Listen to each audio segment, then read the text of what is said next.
श्री सीताराम चंद्राभ्याम नमः। अयोध्या कांड 100वां सर्ग। श्री राम का भरत को कुशल प्रश्न के बहाने राजनीति का उपदेश करना। जटा और चीर वस्त्र धारण किए भरत हाथ जोड़कर पृथ्वी पर पड़े थे, मानो प्रलय काल में सूर्यदेव धरती पर गिर गए हों। उनको उस अवस्था में देखना किसी भी स्नेही सुहृद के लिए अत्यंत कठिन था। श्री राम ने उन्हें देखा और जैसे तैसे किसी तरह पहचाना। उनका मुख उदास हो गया था, वे बहुत दुर्बल हो गए थे। श्री राम ने भाई भरत को अपने हाथ से पकड़कर उठाया और उनका मस्तक सूंघकर उन्हें हृदय से लगा लिया। इसके बाद रघुकुल भूषण भरत को गोद में बिठाकर श्री राम ने बड़े आदर से पूछा, तात, पिताजी कहाँ थे कि तुम इस वन में आए हो? उनके जीते जी तो तुम वन में नहीं आ सकते थे। मैं दीर्घ काल के बाद दूर से आए हुए भरत को आज इस वन में देख रहा हूँ, परंतु इनका शरीर बहुत दुर्बल हो गया है। तात, तुम क्यों वन में आए हो? भाई, महाराज जीवित है ना? कहीं ऐसा तो नहीं हुआ कि वे अत्यंत दुखी होकर सहसा परलोकवासी हो गए हों और इसीलिए तुम्हें स्वयं यहाँ आना पड़ा हो? सौम्य, तुम अभी बालक हो, इसलिए परंपरा से चला आता हुआ तुम्हारा राज्य नष्ट तो नहीं हो गया। सत्य पराक्रमी तात भरत, तुम पिताजी की सेवा शुश्रूषा तो करते हो ना? जो धर्म पर अटल रहने वाले हैं तथा जिन्होंने राजसूय एवं अश्वमेध यज्ञों का अनुष्ठान किया है, वे सत्य प्रतिज्ञ महाराज दशरथ सकुशल तो है ना?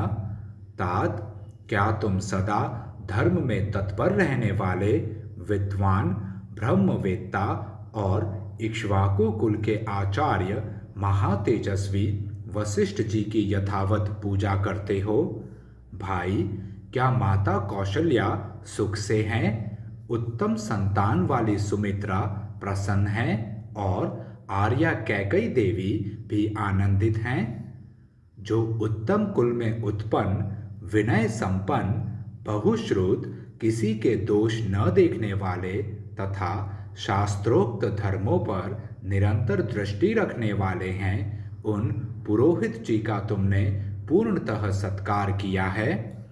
हवन विधि के ज्ञाता, बुद्धिमान और सरल स्वभाव वाले जिन ब्राह्मण देवता को तुमने अग्निहोत्र कार्य के लिए नियुक्त किया है, वे सदा ठीक समय पर आकर क्या तुम्हें यह सूचित करते हैं कि इस समय अग्नि में आहुति दे दी गई और अब अमुक समय में हवन करना है?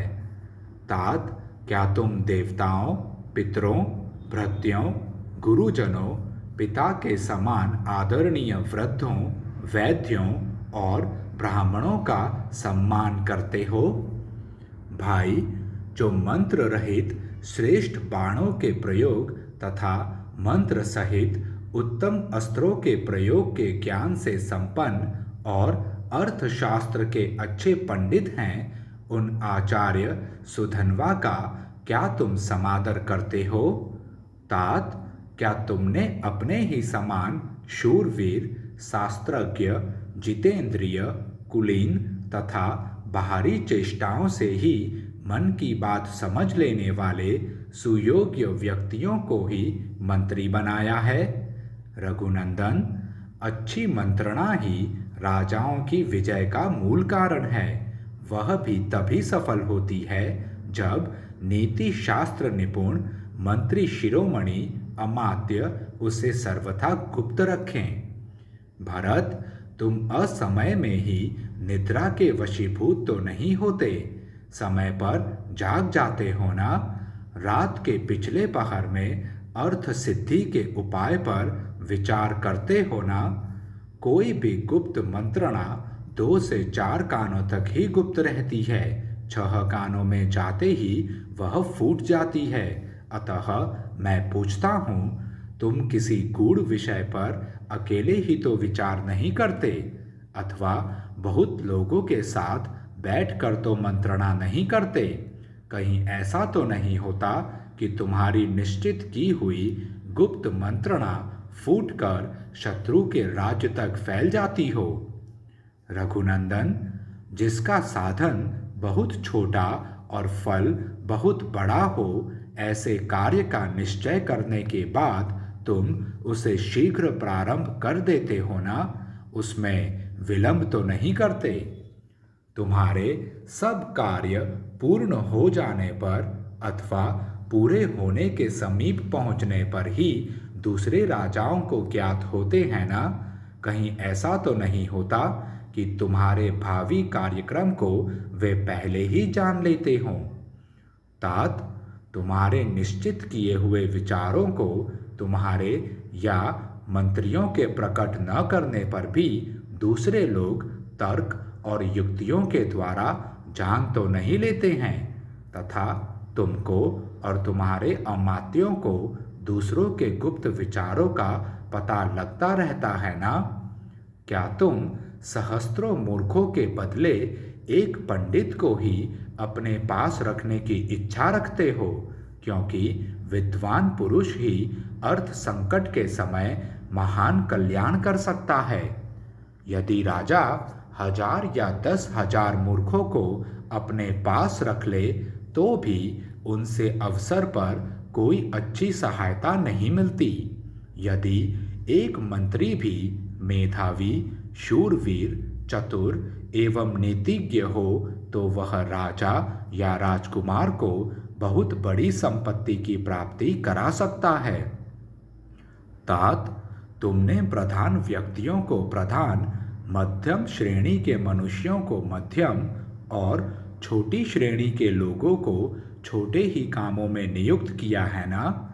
जो घूस न लेते हों अथवा निश्चल हों, बाप दादों के समय से ही काम करते आ रहे हों तथा बाहर भीतर से पवित्र एवं श्रेष्ठ हों, ऐसे अमात्यों को ही तुम उत्तम कार्यों में नियुक्त करते हो ना।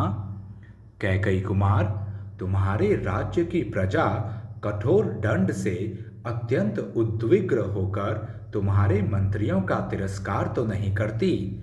जैसे पवित्र याजक पतित यजमान का तथा स्त्रियां कामचारी पुरुष का तिरस्कार कर देती हैं, उसी प्रकार प्रजा कठोरतापूर्वक अधिक कर लेने के कारण तुम्हारा अनादर तो नहीं करती।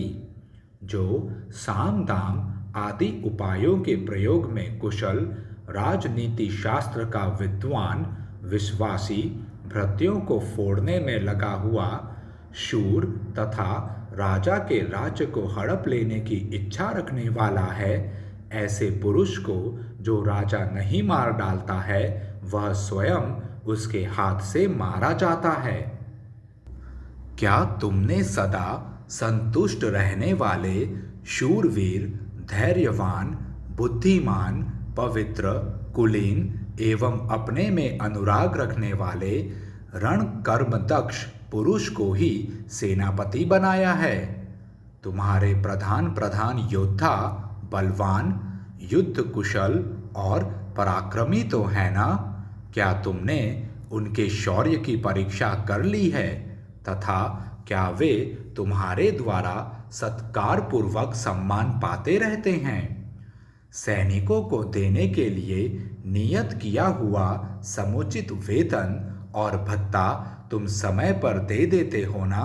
देने में विलंब तो नहीं करते।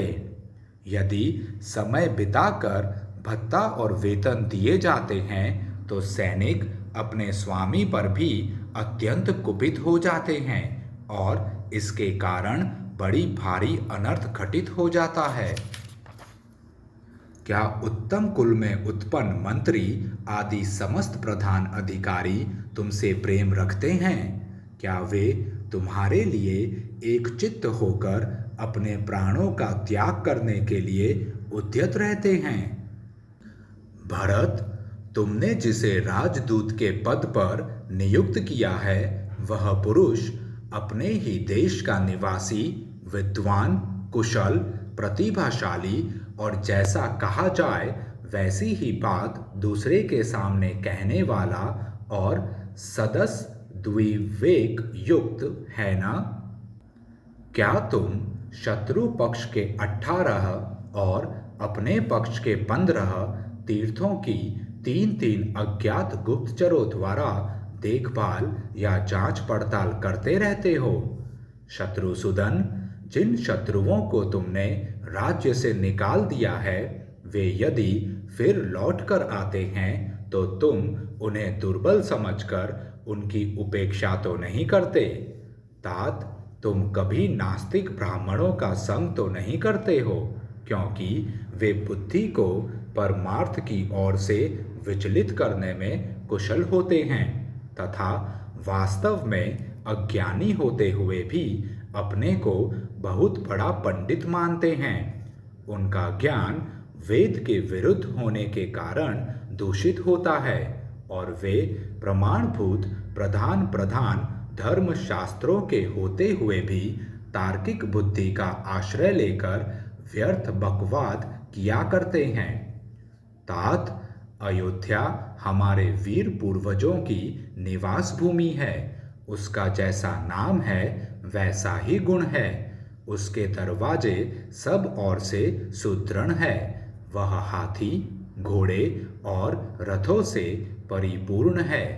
अपने अपने कर्मों में लगे हुए ब्राह्मण, क्षत्रिय और वैश्य सहस्त्रों की संख्या में वहाँ सदा निवास करते हैं।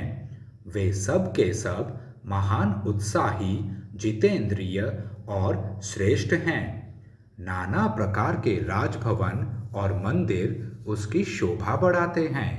वह नगरी बहुसंख्यक विद्वानों से भरी है। ऐसी अभ्युदयशील और समृद्धिशालिनी नगरी अयोध्या की तुम भली भांति रक्षा तो करते हो ना? रघुनंदन भरत, जहाँ नाना प्रकार के अश्वमेध आदि महायज्ञों के बहुत से चयन प्रदेश शोभा पाते हैं, जिसमें प्रतिष्ठित मनुष्य अधिक संख्या में निवास करते हैं, अनेकानेक देवस्थान, पौंसले और तालाब जिसकी शोभा बढ़ाते हैं, जहाँ के स्त्री पुरुष सदा प्रसन्न रहते हैं, जो सामाजिक उत्सवों के कारण सदा शोभा संपन्न दिखाई देता है, जहाँ खेत जोतने में समर्थ पशुओं की अधिकता है, जहाँ किसी प्रकार की हिंसा नहीं होती, जहाँ खेती के लिए वर्षा के जल पर निर्भर नहीं रहना पड़ता, नदियों के जल से ही सिंचाई हो जाती है, जो बहुत ही सुंदर और हिंसक पशुओं से रहित है, जहाँ किसी तरह का भय नहीं है, नाना प्रकार की खानें जिसकी शोभा बढ़ाती हैं, जहाँ पापी मनुष्यों का सर्वथा अभाव है तथा हमारे पूर्वजों ने जिसकी भली भांति रक्षा की है, वह अपना कौशल देश धन धान्य से संपन्न और सुखपूर्वक बसा हुआ है ना? तात, कृषि और गोरक्षा से आजीविका चलाने वाले सभी वैश्य तुम्हारे प्रीति पात्र हैं ना? क्योंकि कृषि और व्यापार आदि में संलग्न रहने पर ही यह लोक सुखी एवं उन्नतिशील होता है। उन वैश्यों को इष्ट की प्राप्ति कराकर और उनके अनिष्ट का निवारण करके तुम उन सब लोगों का भरण पोषण तो करते हो ना? क्योंकि राजा को अपने राज्य में निवास करने वाले सब लोगों का धर्मानुसार पालन करना चाहिए। क्या तुम अपनी स्त्रियों को संतुष्ट रखते हो? क्या वे तुम्हारे द्वारा भली भांति सुरक्षित रहती हैं? तुम उन पर अधिक विश्वास तो नहीं करते? उन्हें अपनी गुप्त बात तो नहीं कह देते? जहाँ हाथी उत्पन्न होते हैं वे जंगल तुम्हारे द्वारा सुरक्षित है ना? तुम्हारे पास दूध देने वाली गौएं तो अधिक संख्या में है ना? अथवा हाथियों को फंसाने वाली हथनियों की तो तुम्हारे पास कमी नहीं है? तुम्हें हथनियों, घोड़ों और हाथियों के संग्रह से कभी तृप्ति तो नहीं होती? राजकुमार, क्या तुम प्रतिदिन पूर्व काल में वस्त्राभूषणों से विभूषित हो प्रधान सड़क पर जा जाकर नगरवासी मनुष्यों को दर्शन देते हो? कामकाज में लगे हुए सभी मनुष्य निडर होकर तुम्हारे सामने तो नहीं आते? अथवा वे सब सदा तुमसे दूर तो नहीं रहते, क्योंकि कर्मचारियों के विषय में मध्यम स्थिति का अवलंबन करना ही अर्थ सिद्धि का कारण होता है? क्या तुम्हारे सभी दुर्ग धन धान्य, अस्त्र शस्त्र, जल, यंत्र, शिल्पी तथा धनुर्धर सैनिकों से भरे पूरे रहते हैं? रघुनंदन, क्या तुम्हारी आय अधिक और व्यय बहुत कम है? तुम्हारे खजाने का धन अपात्रों के हाथ में तो नहीं चला जाता? देवता, पितर, ब्राह्मण, अभ्यागत, योद्धा तथा मित्रों के लिए ही तो तुम्हारा धन खर्च होता है ना?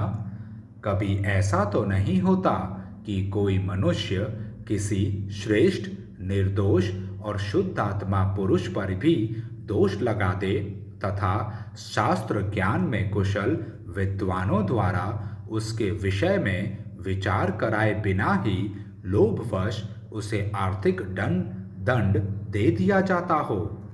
नरश्रेष्ठ, जो चोरी में पकड़ा गया हो, जिसे किसी ने चोरी करते समय देखा हो, पूछताछ से भी जिसके चोर होने का प्रमाण मिल गया हो तथा जिसके विरुद्ध और भी बहुत से कारण हो, ऐसे चोर को भी तुम्हारे राज्य में धन के लालच से छोड़ तो नहीं दिया जाता है? रघुकुलभूषण, यदि धनी और गरीब में कोई विवाद छिड़ा हो और वह राज्य के न्यायालय में निर्णय के लिए आया हो, तो तुम्हारे बहुत मंत्री धन आदि के लोभ को छोड़कर उस मामले पर विचार करते हैं ना? रघुनंदन, निरपराध होने पर भी जिन्हें मिथ्या दोष लगाकर दंड दिया जाता है, उन मनुष्यों की आंखों से जो आंसू गिरते हैं, वे पक्षपात पूर्ण शासन करने वाले राजा के पुत्र और पशुओं का नाश कर डालते हैं। राघव, क्या तुम वृद्ध पुरुषों, बालकों और प्रधान प्रधान वैद्यों को आंतरिक अनुराग, मधुर वचन और धन दान इन तीनों के द्वारा सम्मान करते हो? गुरुजनों, वृद्धों, तपस्वियों, देवताओं, अतिथियों, चैत्य वृक्षों और समस्त पूर्ण काम ब्राह्मणों को नमस्कार करते हो ना? तुम अर्थ के द्वारा धर्म को अथवा धर्म के द्वारा अर्थ को हानि तो नहीं पहुंचाते, अथवा आसक्ति और लोभ रूप काम के द्वारा धर्म और अर्थ दोनों में बाधा तो नहीं आने देते। विजयी वीरों में श्रेष्ठ, समयोचित कर्तव्य के ज्ञाता तथा दूसरों को वर देने में समर्थ भरत, क्या तुम समय का विभाग करके धर्म, अर्थ और काम का योग्य समय में सेवन करते हो? महाप्राज्य, संपूर्ण शास्त्रों के अर्थ को जानने वाले ब्राह्मण पुरवासी और जनपदवासी मनुष्यों के साथ तुम्हारे कल्याण की कामना करते हैं ना?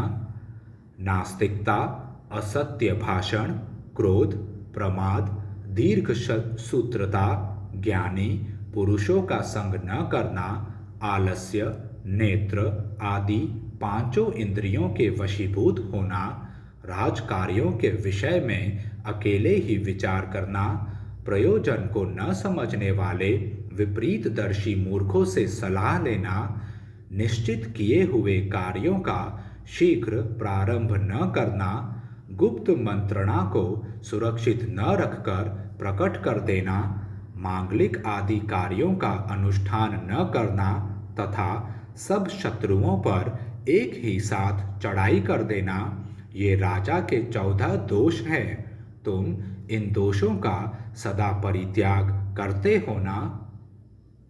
महाप्राज्य भरत 10 वर्ग, पंचवर्ग, चतुर्वर्ग, सप्तवर्ग, अष्टवर्ग, त्रिवर्ग, 3 विद्या, बुद्धि के द्वारा इंद्रियों को जीतना, 6 गुण, दैवी और मानुषी बाधाएं, राजा के नीतिपूर्ण कार्य, विशंति वर्ग, प्रकृति मंडल, यात्रा, दंड विधान तथा 2 गुणों की योनिभूत संधि और विग्रह, इन सब की ओर तुम यथार्थ रूप से ध्यान देते हो ना।